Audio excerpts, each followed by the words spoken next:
আমরা ধারণা করতে পারি বাংলাদেশের জনগণ সংস্কারের পক্ষে যে সবাই এই বিষয়ে মোটামুটি একমত যে জনগণের সার্বভৌম রায়টা আমরা নেই যে সাংবিধানিক সংস্কার সহ অন্যান্য সংস্কারে জনগণ পক্ষে আছে। আমরা ধারণা করতে পারি বাংলাদেশের জনগণ সংস্কারের পক্ষে,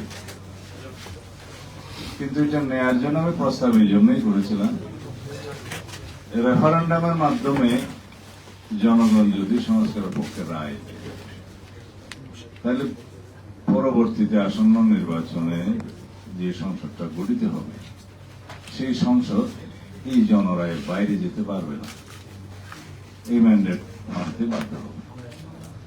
আদারওয়াইজ সংসদে যারাই মেজরিটি থাকবে অথবা 2/3 মেজরিটির মাধ্যমে সেই সংসদের ইচ্ছা অনুযায়ী সংবিধান সংশোধন হবে। যে গণভোট হবে একই দিনে, সে গণভোটটা করলে সুবিধা এবং অসুবিধা কি? আমরা সুবিধার কথা বলেছি এই জন্য এই নির্বাচনটা হওয়ার জন্য আর 2-3 মাস বাকি আছে। একটা জাতীয় সংসদ নির্বাচন আয়োজন করা একটা মহাযজ্ঞ। এই আয়োজন একই আয়োজন করতে হবে যদি আলাদাভাবে আর একটা গণভোটের আয়োজন আমরা করি তার আগে, কারণ একই ব্যালট বাক্স এলেই একই pulling officer, presiding officer, vote centre, সমস্ত আয়োজন, সমস্ত বাজেট সবকিছু হবে, অথচ ফলাফল একই। নির্বাচনের দিনে যে গণভোটের রায়টা আসবে সেই ফলাফল যেমন একই বাইন্ডিং হবে পার্লামেন্টের উপরে, আর আগে হলো একই বাইন্ডিং। কিন্তু আমরা অ্যাভয়েড করতে পারবো নির্বাচন বিলম্বিত করার যে কোনো প্রয়াসকে আমরা বিলম্বিত হওয়ার যে কোনো প্রয়াসকে আমরা অ্যাভয়েড করতে পারবো।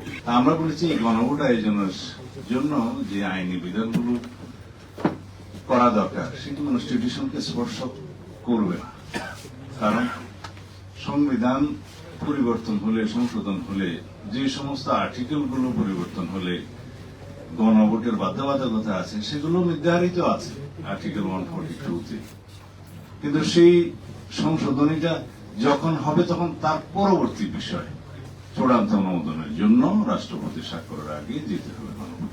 সেই জায়গায় আমরা এখন আসি নাই। গণভোট করা যাবে না এমন কোন বিধান নাই। সুতরাং সরকার অধ্যাদেশ জারি করে অথবা আরপিওতে সংশোধনী এনে একটা গণভোট পরিচালনা করার জন্য নির্বাচন কমিশনকে ক্ষমতা প্রদান করতে পারে এবং নির্বাচন কমিশন সেই গণভোটটা করতে পারবে একই দিনে জাতীয় সংসদ নির্বাচনের দিনে। এখানে ফলাফল একই আগে হলো, একটা সুবিধা আছে যে একই আয়োজন, একই অর্থ ব্যয় এবং একই লজিস্টিক, একবার ভোট সেন্টারে যাওয়া, তাতে এই সুবিধা পাওয়া যাবে। অসুবিধার মধ্যে হচ্ছে আরেকটা জাতীয় সংসদ নির্বাচনের মতো বিশাল আয়োজন করে শুধুমাত্র গণভোটের জন্য দেশকে প্রস্তুত হতে হবে, সেটা হচ্ছে অসুবিধা। এখনই তো আমরা 3টা ব্যালটে ভোট দিতে অভ্যস্ত। স্থানীয় সরকার নির্বাচনে চেয়ারম্যানের জন্য একটা, মহিলা মেম্বারের জন্য একটা, পুরুষ মেম্বারের জন্য একটা দিচ্ছি না, যদিও সেই নির্বাচনগুলো ফ্লড হয়েছে, বাট দিচ্ছি তো।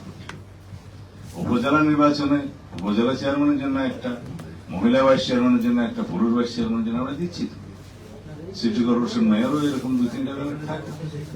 তো সুতরাং আমাদের জনগণ অভ্যস্ত। গণভোটের জন্য যে ব্যালটটা হবে সেই ব্যালটে আমাদের সাধারণ জনগণের বোঝার জন্য নির্বাচন কমিশন প্রচারণা দিতে পারে। এই যে লাল চিহ্নের মধ্যে টিক দিলে না, গ্রিন চিহ্নের মধ্যে টিক দিলে হ্যাঁ, এরকমও হতে পারে। খুব সিম্পল করা যায়।